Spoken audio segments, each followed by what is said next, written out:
Welcome to Moviesflics. Today I will show you the drama, fantasy, 2020 sci-fi film titled The Midnight Sky. The robbers go ahead, be careful and careful. Augustine, an elderly man with a terminal illness, has been left in the lurch on Earth to track the activities of astronauts to find another planet that can support them, human life, while everyone on the island is evacuated. He lives alone in a checkpoint, sleeping, drinking, and eating his own food.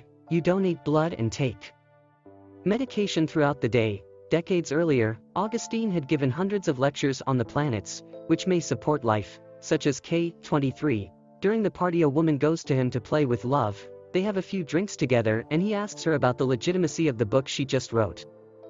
Published about K23, Augustine wakes up today and begins to look at the computer screen, which are still in use. Most of them do not work, but one catches the eye. Ether seems to be the last surviving machine, and Augustine looks at pictures, staff. He sees a picture of a woman he knows, and decides to try to start a conversation with them. Sully, the woman in the picture, is part of a group of 5 people at Ether, and she is in it. Communication case study. He has a bad dream about running away from K23. She is pregnant and has a happy relationship with the rest of the team, especially the captain, Ade, the father of her child. When Sully arrives at his operating room, he finds a strange signal that he is unable to place and notify all other employees. Back on Earth, Augustine continues his usual routine until the fire alarm goes off. In the viewing area, he followed her back to the kitchen and turned it off and fell to the floor, with fatigue. In her new home, she sees a little girl crouching under the sink. She is shocked to be left behind. Augustine tries desperately to contact someone on the radio to report a girl, but she can't communicate with anyone. Augustine finds a young girl lying in a manger, and trying to explain to her that she would not be able to take care of him. However, he seems unable or unwilling to speak. Augustine prepares dinner for the little girl and then draws a picture of a flower, the iris, and you can see that you are trying to tell him that his name is. Augustine also tries to contact Ether, but to no avail. Iris tries to sleep with him in his room, but Augustine puts him in a neighborhood room in the middle of the night. He goes back to Augustine's room and makes his own, a small nest in the corner and lying on the ground. Ether also had communication problems. They could not communicate with any of the other ships or anyone on Earth. They returned from their K23 journey by discovering that the planet could support human life. Iris watches Augustine transfuse blood and lies down in a chair next to hers. Look up at the observatory ceiling and look at the stars above them. Decades earlier, young Augustine was working on a Bible study with a female student. The party scolds her for not taking her calls. Unsatisfied with her excuses that she was working, she lied to him on the phone to tell her that she is not pregnant. After all, he tells her that he is so focused on his work that he is wasting his life again, ignoring the people who care about him. Today Augustine goes out to look for a stick that controls his communication, and you find lots of fallen, dying birds in the snow. Seeing this as a sign that evil spirits have arrived at the test site, far away, sooner than it should have happened. You can see that the antenna they have in the viewing area is not strong enough. Contact Ether, but the one in Lake Hazen, formerly a weather station, is strong enough. He tells Iris that they should head to Lake Hazen and not just run away, an evil spirit intervening. But as their only hope of contacting Ether before it happened, it's too late. Augustine wears several layers of heavy clothing and does the same for Iris. Giving him glasses and breathing apparatus told him never to take it, turned off for any reason. They pack what they need most in the testing area and load it into a jet ski. They left the checkpoint and headed for the icy ground toward Lake Hazen. At Ether, employees spend their time participating in the holograms of their loved ones, or playing 3-dimensional video games and playing cards with each other.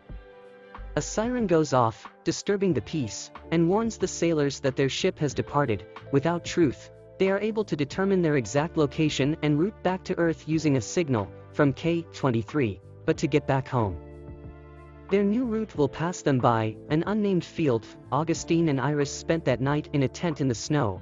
During their trip the next day they saw the wreckage of a plane crash. When Augustine sees a dead boy on one of the seats outside, he tells Iris to move on, while watching the whole tragedy. Inside he finds the rubble, but as he begins his way back, the dying man catches it, his foot. The man is badly injured and asks Augustine to save him. Outwardly, Iris's curiosity overpowers him and he looks at the body. He panics and goes to sit with Augustine on the rest of the plane. but he shoots her back out. Augustine shot the man in the plane as he had requested, taking him out of his own grief. Augustine has a history of watching a woman from a party leave her, taking theirs daughter, who had never had the opportunity to meet her dotted ether. Maya does an ultrasound of Sully's pregnant belly and tells her it is her. "You will have a girl." He informed all the staff and immediately began to try to cook the words. While riding a jet ski, Iris sees a dormitory far away and they do the way to it. Augustine explores it and decides that it will be a good place to stay for the night. They pack their things and leave the jet ski outside. Austin watches Iris draw a picture of a woman and says he sees her. He tells Iris all the good things he remembers about her, and Iris speaks for him. First, he asked her if she loved him. That night, the basement begins to flood as it sinks to the melting glaciers. Augustine pulls Iris out of the basement and tells her to run while she tries to collect their stuff as much as possible. He escapes from the basement at the right time and tries to get on a jet ski, but it sinks down, snow. He tries to swim after it, but it soon sinks and almost runs out of breath. He rides back into the snow and warms up with Iris. They will be forced to make their entire journey to Lake Hazen on foot and without goods. Later, Augustine gives Iris their last meal. He looks worried but assures her that there will be plenty of food at Lake Hazen. They were walking on the ice, unable to see 2 feet in front of them. In the snow, Augustine sees wolves circling around him, and he shoots himself with his rifle. In the chaos, he loses track of Iris, and calls her but does not speak. After searching for a while, he gives up and sleeps on the ice. He sees a vision of a party woman standing over him, and he finally realizes that Iris. He hugged her and thanked her for finding him. The next day, they successfully reached Lake Hazen and immediately set to work trying to contact Ether. Sully is able to receive Augustine's signal and respond. Sully tells him they couldn't find NASA and asked him what it was. It happens on Earth. As he tries to explain, their signal is interrupted and Sully can't understand. You lose the signal and the alarm goes off. The ether is now passing through an unnamed part of their route and the ship is in sight. Was hit by asteroids. Significant damage was done to the ship, and their communications equipment was completely destroyed. The crew assessed the damage done to the ship and determined that it would have to be rebuilt of their communication systems and out of the ship to fix it. Maya, Sully and Ade will be taking a trip. This is the first time Maya has left the ship while in space. Maya is extremely nervous, and she throws several times before they step outside. Once you are outside the ship, everything seems to be going well. They make the necessary adjustments to the communication system and begin to get back inside. Before they could reach the ship was attacked by asteroids. Once they are down, the team ensures that everyone is okay. Maya moves, but is finally fine. But as she returns inside, she realizes drops of blood floating on his skirt and on his hat. Ade and Sully take him back inside the boat and Mitchell goes to them with Kit. They took off Maya's hat and as soon as they did, a large amount of blood floated. Get out of his suitcase and get into the boat. Maya begins to panic, saying that there is a lot of blood, and Ade and Mitchell are working to fix his wounds while Sully tried to keep Maya calm. Despite their best efforts, workers are still unable to compensate for the damage done by the ship is hit by asteroids, and Maya dies. The crew mourned their loss, but were immediately disturbed when they first saw the world. They tremble when they see that it looks lifeless and full of rays. Ether reconnects with Augustine and explains that they will not be able to return to Earth. He tells them that he is the only one left and that everyone has been released. He tells them that there are no other machines working, and they are the only ones left. Employees are frustrated that they will not be able to return home and that it is their only option, because leaving the ship is a turn and they go back to K-23. Tom makes it clear that he is not returning to K-23 and should find out what happened to his family. He asks Ade's permission to take one of the pods back to Earth to try to find his wife and children, and Ade allows him. As Tom prepares for his return to Earth, Mitchell tells him about his daughter. He died at the age of 4, and would have been as great as Maya if he had been present. He is still alive.